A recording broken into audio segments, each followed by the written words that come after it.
With Huntsville continuing to grow and expand, there's so many exciting places for you to live in and around Huntsville. And with only a 15-minute commute to downtown Huntsville, the Watts in Hampton Cove is the perfect apartment complex for you. They offer amenities that are beyond any other apartment complex in the city. With Hayes Nature Preserve right in your backyard, over 10 miles of walking trails, beautiful mountain views, a large saltwater pool, dog park, dog spa, a 24-hour fitness studio, and so much more. Schedule your tour today and visit their website at livethewatts.com, and all this information will be in the episode notes. Welcome back to another episode of Beyond Rockets. Today I sit down and talk with Kyle and Anna Husband, owners of Offbeat Coffee Studio, a local craft coffee shop with a studio location at Campus 805 and a drive-thru location at Redstone Gateway at Gate 9 of the Arsenal. Thank you so much for joining me today. Would you like to introduce yourselves, and we'll get started there? Oh, sure, yeah. My name's Kyle Husband, and I'm one of the owners of Offbeat.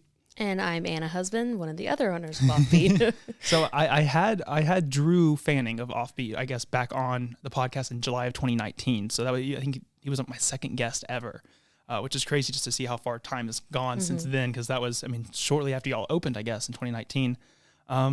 If I remember correctly, Anna, you have a background in coffee. You kind of worked in some coffee shops prior to Offbeat. But Kyle, you really don't have a background. Can you talk a little bit about what your background both are and kind of what kind of got you at least interested in the idea of owning a coffee shop? Yeah, for sure. So my story goes back a good amount of time. My parents owned two coffee shops on the Arsenal, one at Marshall Space Flight Center and one at Sparkman Center. And so I worked there starting like in my early teens and summer vacations and when I came back from college and stuff. And then they eventually sold it when I was around like 21 years old or something like that. And then I met him around 24, 25, and I am a full-time tattoo artist, and I was like, this is the career path I'm going to go on. And at the time, I was working as a barista because you don't get paid in your apprenticeship, so I was trying to make money here and there. And he started hanging out at coffee shops a lot with me when I was working. He's like, I really, really love the coffee scene. Like, this is really cool. And he's always wanted to own his own business, and the idea kind of came, hey, let's own a coffee shop, which my parents thought was crazy because they did that for so many years. And like, They're trying to steer you away from it. Yeah, they're like, don't do that. You saw what we went through. Why are you doing this? And I was like, that's cool. I was like, I'll do more of the creative stuff if you'll do day to day because I'm so busy tattooing. And so that kind of came into like his passion for it and his like learning and knowledge. And so that's kind of where the foundation started. And then it was all him. Yeah. Yeah, definitely. So before Offbeat, I was in college. I got a business degree and an art degree, and I always knew that I wanted to own my own business. My father, growing up, always owned his own business, and I always looked up to that, and I just never really knew what I wanted that business to be. So, when Anna got the job after we met at Honest Coffee, and I started hanging out there all the time, I was like, well, I think that this is the business that I want to be in.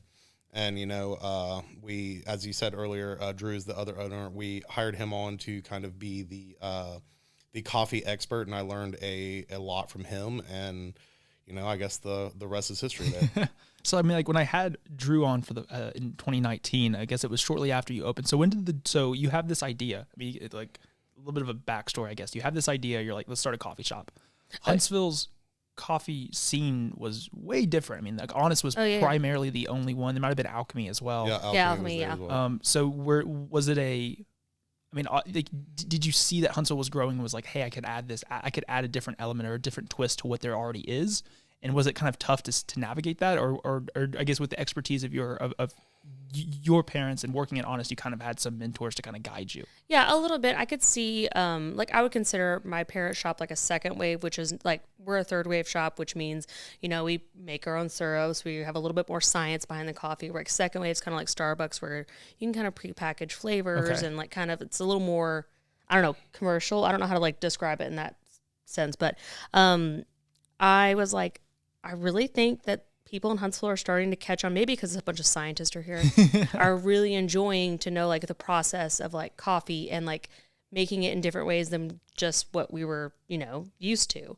And I started seeing that at Honest. And so when it came up in conversation that he was so passionate about it, that was like, I think this could work. I think this is a good market for this right now. And I had no anticipation of how big it was going to become of like all of these coffee shops, but I think we got it in the right time, unless pandemic, but besides that, it was a good time. Yeah. So, you opened the doors at Offbeat at your studio location at Campus 805 in 2019 or 2018. 2018? No, I think it was March 2019. Yeah. March 2019. All I remember is that we had the idea right after we got married because we were crazy. People were like, let's be newlyweds and open a business. Oh, 100%. Like there's no better idea, right? Right? Just add that in there. No, I remember we had the LLC and all of that stuff in 2018, and I think we talked about it pretty much all of 2018, and then it took us like 6 months longer than expected to get open, just because it always takes like 6 months longer. We tell every business owner that. Tack on 6 more months. Yeah. Yeah, and so it was early 2019 when we finally got the doors open to the public. Yeah, March. Yeah. So you opened the doors in March. Was in the area? I mean, the Campus 805 was growing at the time. I mean, there's more and more things coming. Really a lot of some of what's there now wasn't even there when you opened the doors. Was that area kind of like, did you see what this area could become and you're like, this is going to be a good place to plant roots? And were you looking at other locations to kind of be offbeat and this place just worked the best? I mean, it's kind of a combination of things. I think I was already at the tattoo shops there, so I was already there seeing it day to day. Yeah. And I could see this foot traffic picking up, and I could see that area becoming more popular. This is before Stovehouse was there, before I think it's called the Foundry that they're building. Yes. Yeah. So all this stuff wasn't there at all. And Low Mill had been there, which we knew was popular. But I just felt like it was a good location. I felt like it was unique. I felt like it fit us. We did look at other spots, but I think ultimately that was the one that we're like, I think this is the correct traffic and fit for us. And I think, me being there as well was really nice so that we could like kind of work together while I was tattooing. So it was kind of like a team effort as far as like being that close.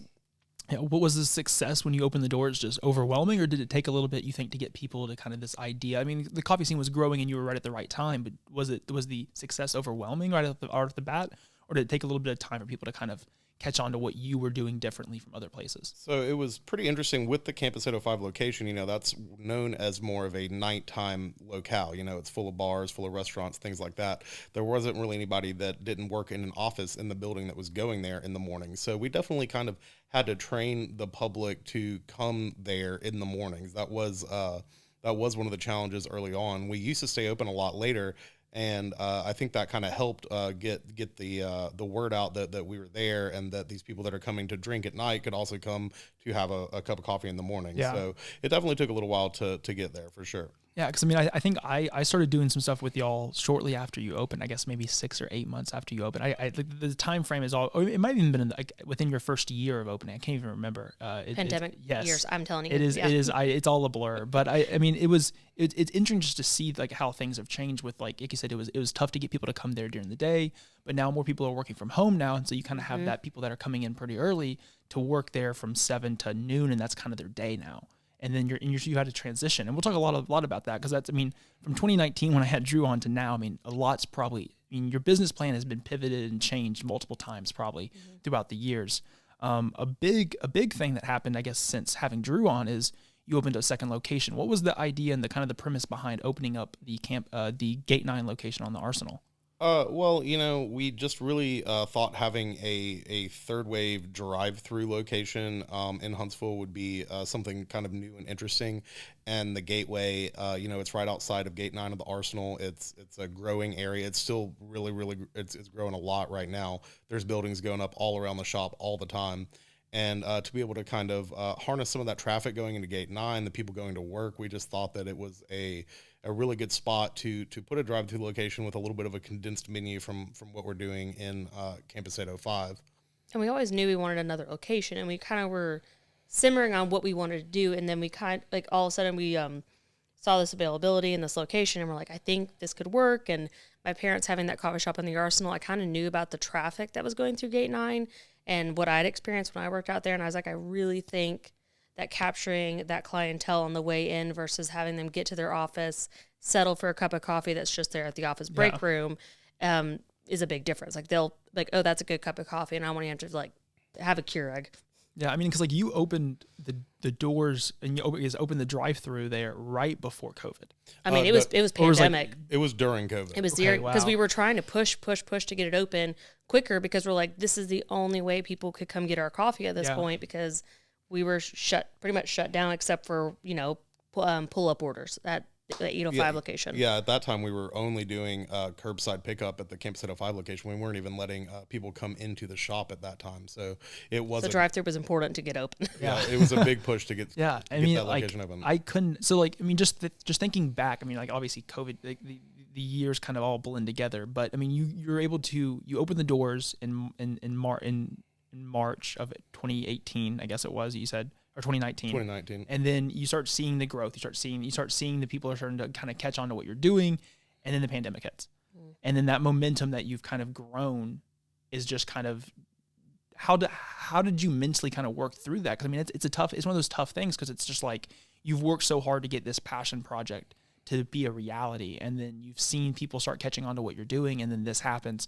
What did you have to do to pivot to kind of recapture that audience that maybe is trapped inside or can't really go out, but still being able to engage them and drive through? Because I mean, I know I made my order and I was drive through, and I would see y'all hand out, like, I was a big emphasis that I did, because I wanted to make sure that y'all were still around. And so like how what did that look like, and how did you navigate that? Yeah, it was a crazy devastating. time. It was so hard. No, it was terrible there for a little while. There were some days right when we were first started doing curbside, before we got the drive-through location up, where we'd have $20 in sales for a day or something like that. It was down to insane. Yeah, it was down to just me, Anna, and Drew working, because Anna couldn't work at the tattoo shop because everything was closed down at the time. Yeah. So she kind of came on and was working full time at the coffee shop with us, and it was super scary there for a little while. But then we were able to get the drive-through location up. That really helped us be able to kind of reconnect with the community and serve coffee, what was seen at the time as safely or whatever. And we would do to-go jugs. We would continue to post on social media. We still wanted to have a presence. We had a lot of people like you that would come through the drive-through, a lot of people buying gift cards. I mean, a lot of people that supported us. I think we occasionally did like a pop-up with Fat Sammy's, where like we'd get like, they started carrying our cold brew because of that, and like other things where it's like we started making connections with other small businesses to help like get all of our names out there, because we're like, we need to survive this, you know? I mean, there was a lot of business. I mean, Fat Sammy's included, that opened up in the midst of, like, they were, I remember I swear talking it was like with, the second day everything shut down. I felt I know. I was talking when I talked to Jeremy on the podcast, and it was like they were rushing. They were going around to all these businesses downtown and giving them out flyers like, we're opening tomorrow. And then like the whole world closes down. I couldn't imagine trying to navigate those two locations, especially because you're getting that second location up off the ground, and you're thinking this, okay, I see this working. People are right. We're seeing the traffic. We're ready. And then there's almost no traffic at all. I know that. So you kind of navigate through those. You're able to figure it out. The restrictions get lifted, and you're able to kind of start having the employees come back. You're able to start tattooing again. You're able to start kind of getting back to some sort of a normal. When do you think that normal became back to where you were prior to COVID, and kind of you saw those numbers look like what you remembered back in 2019? We've said it to each other before. We're like, I think we're normal again. Like, I can't remember when it was, but like. No, and that's interesting because, especially with the Gate 9 location, we had traffic reports and all of that kind of stuff. And we signed that lease before COVID, obviously, if we got open right in the beginning of COVID. And, the traffic report wasn't accurate anymore. Yeah, the traffic report said that, cars were backed up to the 565 interstate every morning for, at Gate 9, for a while. And you're like, yes. Yeah, no, and that looked great. And, honestly, that has only become the case again in, I would say, the last 2 months. Wow. That traffic is at a standstill out in front of the shop again, like it was, in 2019. I'd say studio's back about a year, 6 months to a year. Yeah. And it's been getting back. Yeah, no, I'd say we're doing better now than we were pre-COVID. Yeah, we are finally. But yeah, no, it took a long time for people to start coming back out to kind of rebuild what we had previously to COVID. Yeah, I mean it's crazy how all those years just kind of like blend together. So it's hard to like get time frames, but it's also like, wow, it's been 3 or 4 years since then, and then to see that now your success and the growth that you envisioned to have, and in year 2 for the business is having now in year 4 or 5 or whatever. Which is a wild thing. Do you think? I mean, obviously, you would have loved to see the success of the business be what it is now, year 2. But do you think kind of where the business is and kind of your mindset for the business, having it now is kind of at a right time for now to grow and expand and continue to have these new and goals for the company? Yeah, definitely. I mean, having this much more time to I guess we were kind of stagnant there for a little while, has definitely given us time to really perfect a lot of things, really fix a lot of things that might not have been going quite right, to really give everything a little bit more intentionality. And we have a lot of things on the horizon. We do have some growth planned, and I think that I'm excited that it is finally happening. I mean, I like that. That is a tough thing to navigate. I mean, it's being a small business owner is never an easy thing, and then you add COVID on top of it. It just makes it almost unnavigable. You can't even figure out where you're going. You're just trying to tread water. Looking at the future and kind of like, I guess we're talking in February of 2023, and you're looking at what 2023 is as to hold. You've planned out what you kind of want to achieve this year and what you want to achieve in the future in the next couple of years. What are some goals you have for the business this year alone that people could expect to potentially see or be announced, or kind of what's going on with the business? If you want to share. Yeah, I would say that, by the end of the year, we will have a roastery open. So we'll be starting to roast our own beans very soon. That's not going to be open to the public. That's it's going to be a private establishment, but we will be roasting our own coffee, selling it in the shop, serving it in the shop, and hopefully serving it in a few other places around town by the end of 2023. Wow. Yeah. So is the mindset with that is just having something that people can expect to have the same? Cause I know with opening the other location, you wanted to keep that same quality of service to both. The menus are a little different.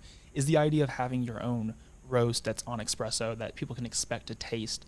Is that the whole mindset of just being able to, so if you have an espresso drink at the studio and you have one at the Gate 9, they taste the same. Is that the kind of the mindset, or what? I feel like that's always our goal. That we want consistency. Yeah. Well, to be fair though, we do serve different coffees in two different shops at this time. But they're still good. They're just different beans. They're different. Yeah. And yeah, so that consistency is definitely a goal of Offbeat. It's something that we strive to achieve, and it's a hard thing to achieve. Mm-hmm. It's not. I would say consistency is one of the things that a lot of coffee shops, nationwide struggle with. And I think roasting our own beans will definitely add to the consistency. But I also think that there aren't that many roasters in town currently. There are a few, and there's a few good ones. But I think that there is some room in Huntsville to kind of expand that. And I think having us serving coffee that's actually roasted in Huntsville, serving it in Huntsville, I think it just kind of helps create that little bit more a local feel to Offbeat.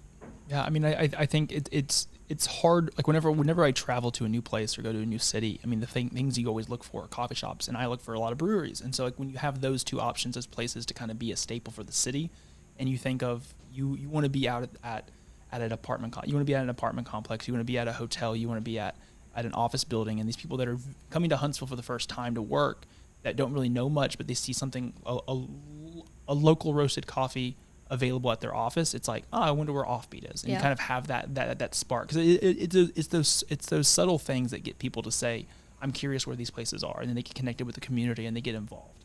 And I think that's just it's a huge sort of entry point into a lot of opportunities for Offbeat going forward, beyond just what. I mean, and I know it's tough to look beyond a year. It's tough to even look to 3 or 4 or 5 years. But is the goal to have another location is to have 3 locations? Is the goal to be in other cities? Like, what is these like long-term future goals you have for Offbeat beyond just 2023? I don't know. That's tough. I think we have different things. Like, I mean, we all both have different dreams, but we haven't really. Yeah, no, that is tough. So I think, our main goal is once we get this roastery open, we're not going to have a big roaster. And, I hope that we end up outgrowing it pretty fast and then kind of upgrading our roastery space and our the physical roaster itself, and possibly opening that up to the public. And that could possibly be, a third version of an Offbeat location. Yeah, I tell them all the time, one of my dreams is to open up just like a little espresso bar that also like serves just like Prosecco and espresso martinis. Like I want like a little bar and like a little espresso bar. Like we went to one in Florida a long time ago. That's all they had was coffee and wine. And I was just like, something like that, maybe downtown. I don't know. Yeah. That's my little goal. Right.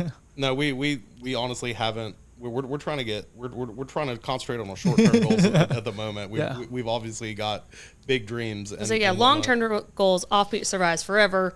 It will be 100 years old, and our great grandkids take it over. That's a long-term goal. So I mean, like, it is tough to like it.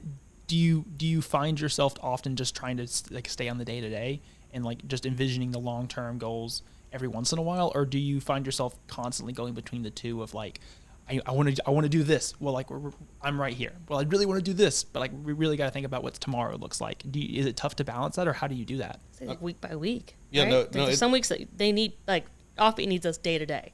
Then there's weeks that Offbeat doesn't need us day to day, and we can think about big picture things. Yeah, no, it definitely changes with like she said, week to week or season by season or whatever.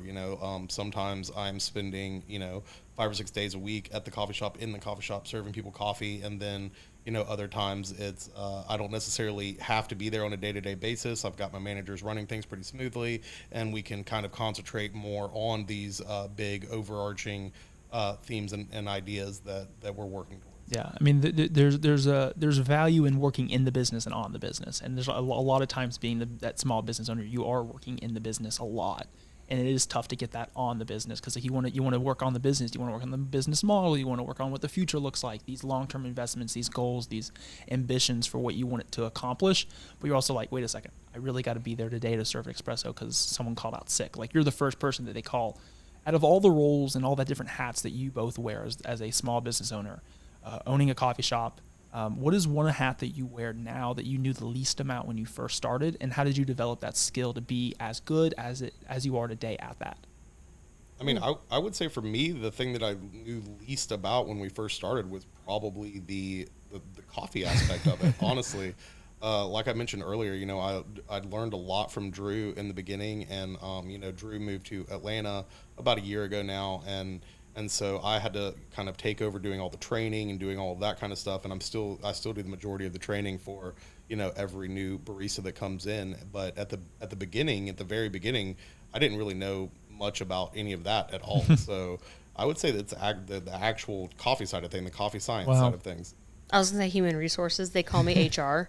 Like I'm the person that the baristas come to talk to, and I had to realize like everybody's a little bit different, and I have to like put on like an actual HR face. Like if there's an issue, it's like that was a learning curve because I tend to like to be friends with everybody, and I can't be a friend at that moment. But I have to like that was an interesting learning curve. We're like they call us mom and dad.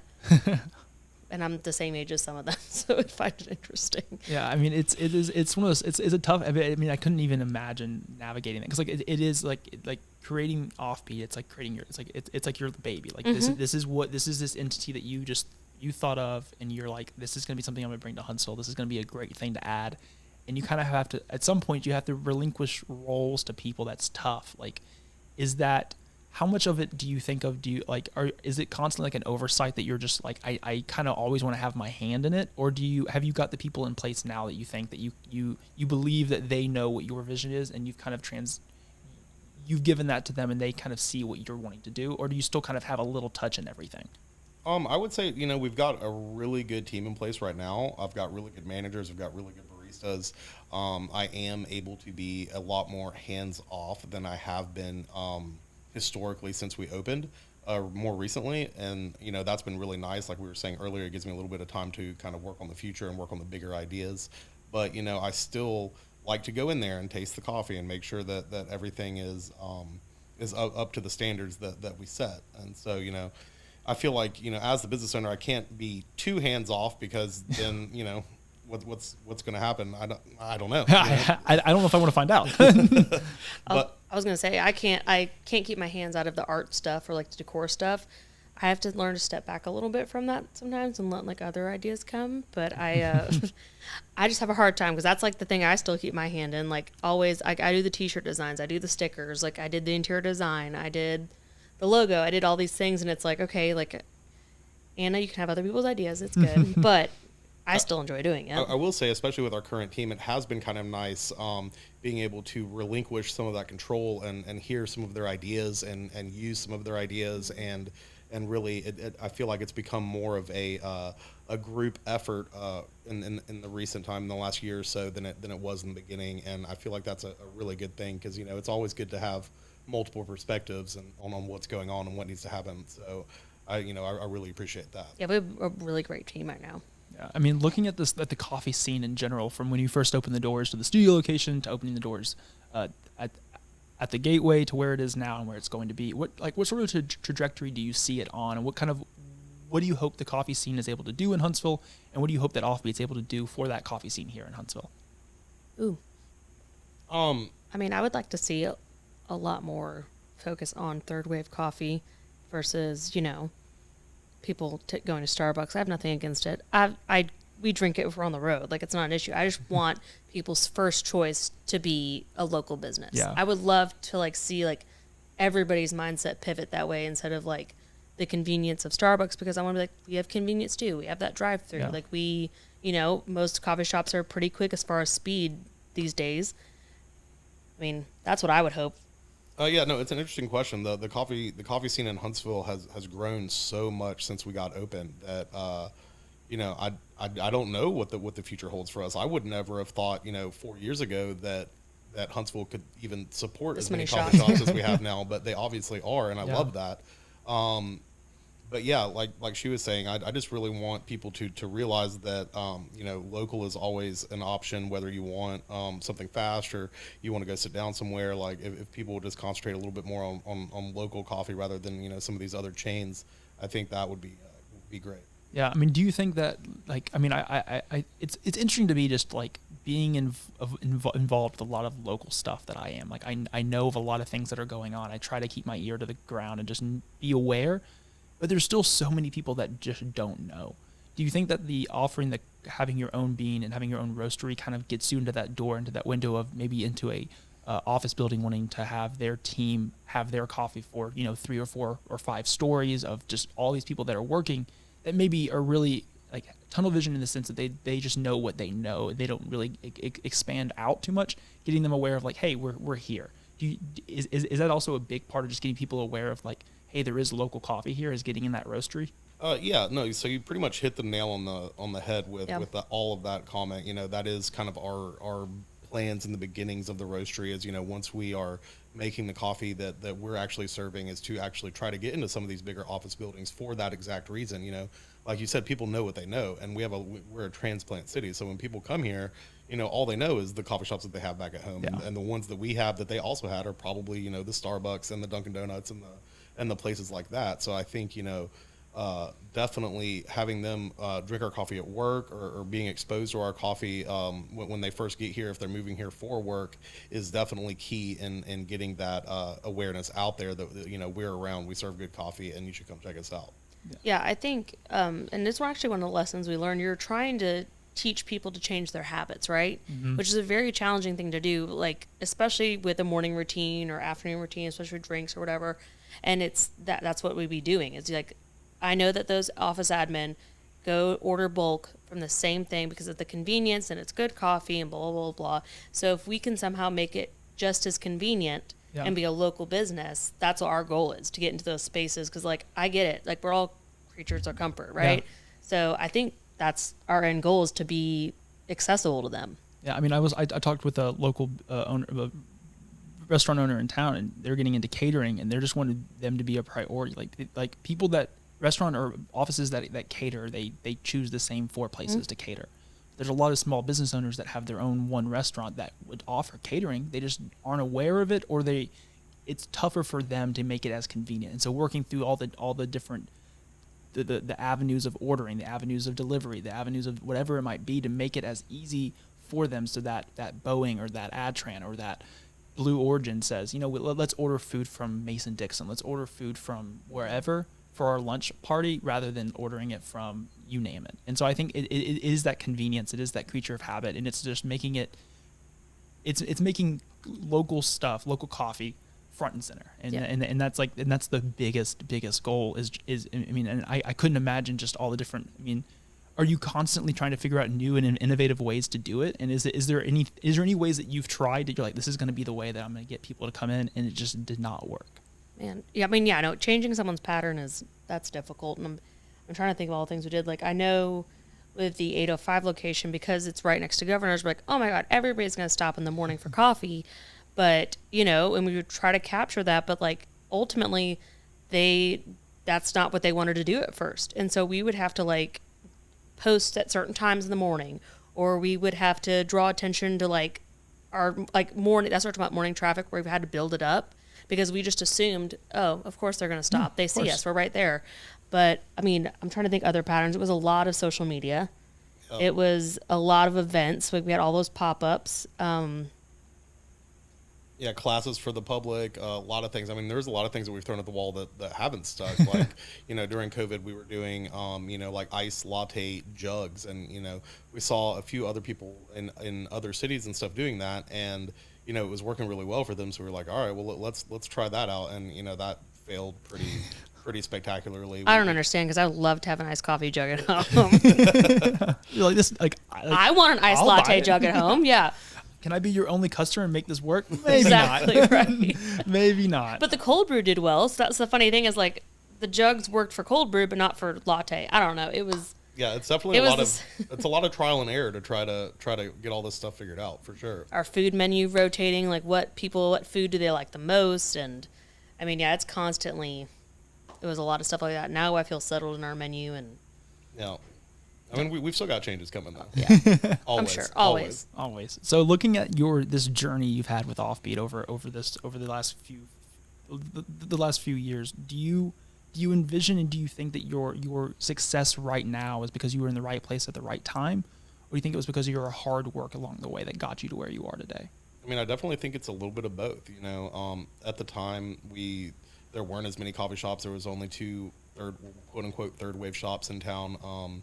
And I think timing was right there. Yeah. We kind of got in early in the coffee scene, in the third wave coffee scene in Huntsville, and I definitely think that helped. But we also we're pretty meticulous about our quality control, and we try to serve some of the best coffee that you can get around. And I really think that it takes people a little while to realize that. It's all like it kind of goes back to that consistency that we're talking about. Until you can prove consistency to your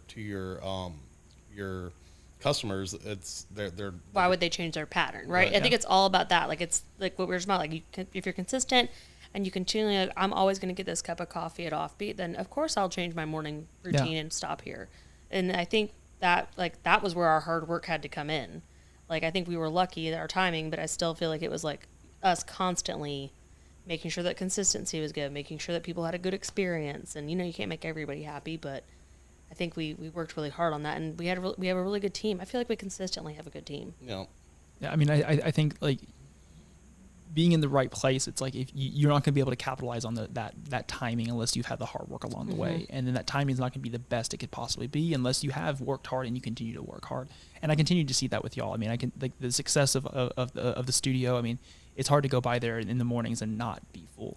I mean, I go there to do work, and I'm like, I used to always sit right here. Like, why can't I sit right here? And like, this is my seat. Like, does people not know this? And so it's just crazy just to see. And I continue to think like the more and more people that are coming in looking for local coffee shops will continue to grow the success of Offbeat for years and years to come. If anyone's listening right now and they want to connect with you, they want to support you in what you're doing, they want to visit Offbeat, they want to visit either of the locations, both locations, where can they find out more information? So on Instagram is where we put out the vast majority of our information at Offbeat Coffee Studio on Instagram. As far as the physical locations, we have one at Campus 805 on Clinton Avenue, and it is right next to Straight to Ale Brewing. And then the other Gateway location is located on it's Research Park, but technically it's right out road right there in front of where Offbeat is, but it is before you get to the gate of I want to reiterate that you will not end up on the Arsenal. Yeah, before you get to the gate. Before the gate, you're going to be fine, I promise. Yeah, it is open to the public. You do not have to go into the Arsenal. We get Arsenal. that question a lot. Yes. You do not have to go onto the Arsenal to get there. It's right there in the front of the office park on the right in a little converted shipping container with a giant Offbeat Coffee sign on it. And yeah, that's how you can come check us out. And then Roastery location to come. Yep. Yeah. Well, thank you so much for talking with me. It's fun to hear a little bit about the story of Offbeat from y'all's perspective versus Drew's perspective. I continue to look forward to the success that Offbeat will have in Huntsville for years to come. Super excited for the Roastery this year and continue expansion on that. And we'll have you on again in a couple of years to see what all has changed. So thank you so much for being here. Cool. Yeah, Thank of course. you, Clark. Thank you.